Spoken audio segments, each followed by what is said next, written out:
Ieri l'ho vissuta con un senso di angoscia. Ogni anno si è ripetuta questa cosa, ma non così, con tanto, come questa volta, 50 anni, insomma. 50 anni fa la vita di Loretta Galeazzo si incrociò casualmente con quella dei protagonisti della strage di Piazza Fontana a Milano nel dicembre del 1969. Nonostante fosse in maternità, era stata richiamata al lavoro alla valigeria Duomo per il periodo natalizio. Fu lei a vendere quelle valigette utilizzate per nascondere l'esplosivo piazzato all'interno della Banca Nazionale dell'Agricoltura. Le si presentò un uomo alto e distinto, Franco Freda, diranno le indagini dopo molti anni.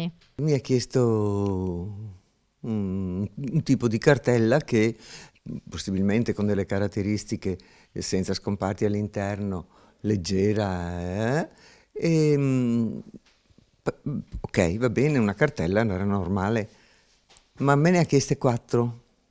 E questa è stata una cosa un po' insolita. Dopo 2 giorni abbiamo visto il telegiornale della sera e quello che è successo, e hanno fatto vedere un pezzo di questa valigetta che era una era inesplosa. Qual è stato il particolare che le ha fatto capire che erano proprio le valigette che lei aveva venduto 2 o 3 giorni prima? La chiusura, proprio la chiusura, il pezzo, il tipo di chiusura che a Padova non le aveva nessuno, le avevamo solo noi quel tipo di cartella lì. Vedendo le immagini alla TV decise subito di raccontare tutto al titolare, di denunciare i fatti in questura, ma Loretta non fu mai interrogata dagli investigatori. Nessuno più si è fatto vivo per questa cosa.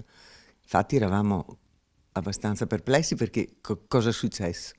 Finché dopo 3 anni è arrivato in negozio, appunto, questo magistrato Calogero. Lei dovette riconoscere la persona a cui aveva venduto la valigetta, ovvero Franco Freda. Esatto, io avrei dovuto riconoscerlo, ma non l'ho riconosciuto. Perché Distanza di 3 anni. distanza di 3 anni ci sono stati dei cambiamenti nella persona. Lui aveva fatto i capelli bianchi e quando era venuto 3 anni prima li aveva scuri. Ero delusa anche per il fatto di non averlo riconosciuto. Io speravo di poter fare qualcosa, di essere utile in qualche maniera, perché io ero una testa molto importante.